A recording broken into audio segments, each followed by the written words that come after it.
بسم اللہ الرحمن الرحیم۔ دوستو، آج ہم آپ کو حضرت سید شاہ اسماعیل بخاری رحمۃ اللہ علیہ کے بارے میں بتائیں گے، جو کہ لاہور میں سب سے پہلے اسلام کی تبلیغ کرنے کے لیے تشریف لائے تھے۔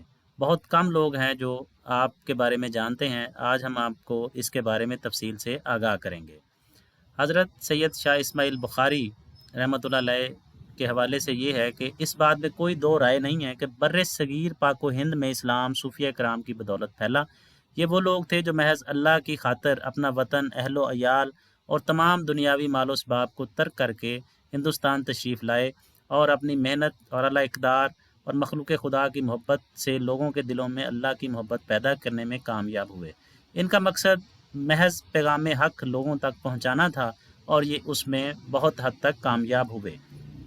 ان کی تبلیغ کی بدولت لاکھوں لوگ مسلمان ہوئے اور آج ہم انہی کی وجہ سے ہم لوگ اسلام کی دولت سے مالا مال ہیں۔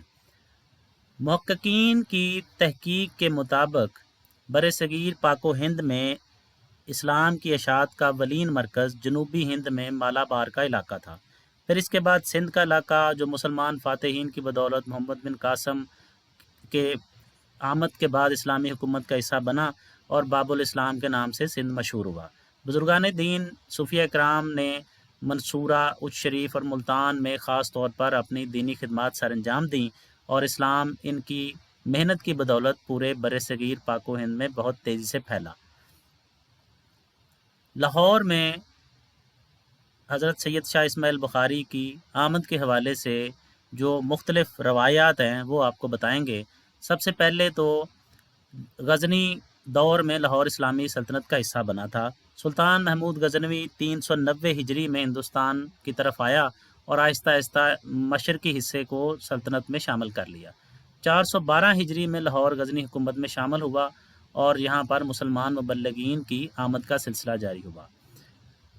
حضرت سید شاہ اسماعیل بخاری رحمۃ اللہ علیہ 412 ہجری کو لاہور تشریف لائے۔ اس وقت راجہ جے پال کا پوتا جے پال دوم لاہور کا حکمران تھا، جو کہ سلطان محمود غزنوی کی آمد کی خبر سنتے ہی اجمیر کے راجہ کے پاس بھاگ گیا اور محمود غزنوی نے لاہور پر قبضہ کر کے لاہور کو غزنی سلطنت کا حصہ بنا لیا۔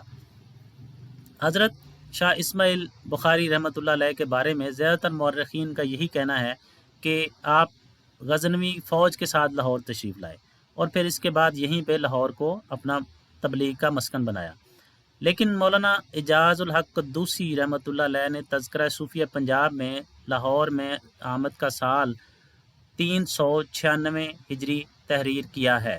اس کے مطابق لاہور میں اس وقت ہندو راجہ کی حکومت تھی اور آپ اس وقت جب لاہور پہنچے تھے تو وہ 396 ہجری تھا اور آپ نے لاہور کو ہی اس تبلیغ کی اسلام کے لیے اپنا مسکن بنایا۔ اور یہاں پہ جب اس وقت سلطان محمود غزنوی کا لاہور میں کوئی بھی نائب موجود نہیں تھا، لیکن حضرت سید اسماعیل شاہ بخاری رحمۃ اللہ علیہ نے دن رات اسلام کی تبلیغ کی اور لوگوں کو اسلام کے اندر شامل کیا۔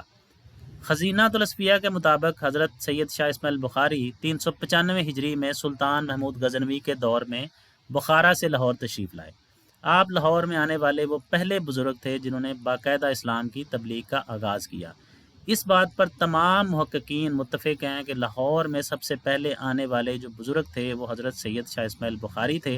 ان کی زبان میں اس قدر تاثیر تھی کہ لوگ پروانوں کی طرح ان کے گرد جمع ہو جاتے تھے۔ جب بھی آپ تبلیغ کرتے تو لوگ جوک در جوک آپ کے حلقہ ارادت میں شامل ہوتے اور اسلام قبول کرنا شروع کر دیتے۔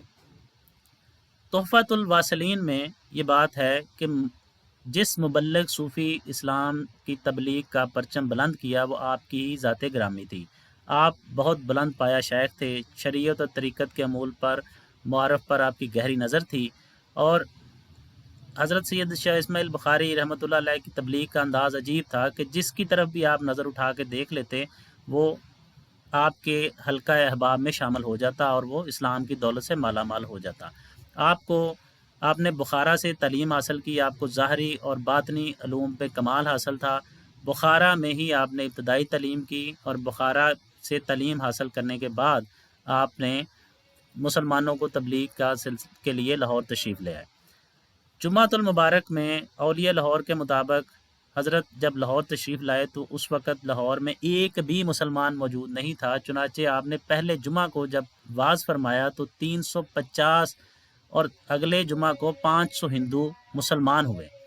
آپ کی مجلس کے اندر جو بھی ہندو ایک بار شریک ہو جاتا وہ کلمہ توحید پڑھے بغیر واپس نہ جاتا تھا، اور رائے بہادر لال کنہیا کے مطابق آپ کے جتنے بھی لوگ آپ کے حلقہ احباب میں شامل ہوتے، آپ کے وعظ و نصیحت کو سنتے، وہ فوراً ہی آپ کے اس کے اندر شامل ہو جاتے۔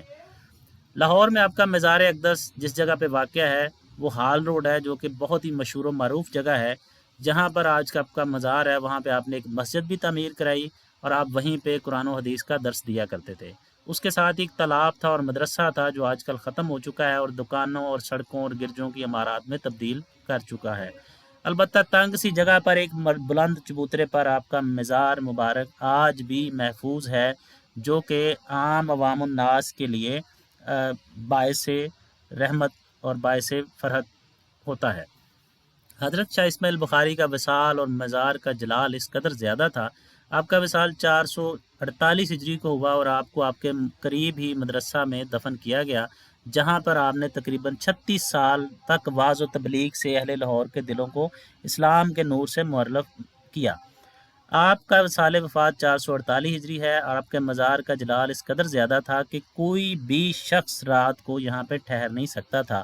مال روڈ سے جب ہم لاہور کیتھیڈرل کی طرف جائیں تو ساتھ ہی ایک سڑک کے قریب ہی چبوترے کے اوپر آپ کا مزار ہے۔ کسی دور میں وہاں پہ ایک بہت بڑا باغ تھا، لیکن اب وہ سارا حصہ سڑک کے اندر شامل ہو چکا ہے۔ آج کل وہاں پہ باغ کا نام و نشان بھی موجود نہیں ہے۔ حضرت کے مزار کے سامنے سے آج ہزاروں لوگ بے خبری کے عالم میں گزر جاتے ہیں اور کوئی نہیں جانتا کہ ہال روڈ جیسی پر رونق سڑک کے کنارے کون سی عظیم ہستی آسودہ خاک ہے۔ اگر اہل لاہور کو ان کا مرتبہ اور مقام کا پتہ چل جائے تو شاید کوئی بھی شخص یہاں سے فاتحہ پڑھے بغیر وہاں سے نہ گزرے۔ آج تاکہ ہمارے آباء و اجداد پر اس عظیم ہستی کا بہت بڑا احسان ہے کہ ہمیں ان ایسی عظیم ہستیوں کو ہمیشہ یاد رکھنا چاہیے، اور جن کی بدولت ہم لوگ یہاں پہ مسلمان ہوئے ہیں۔ شکریہ۔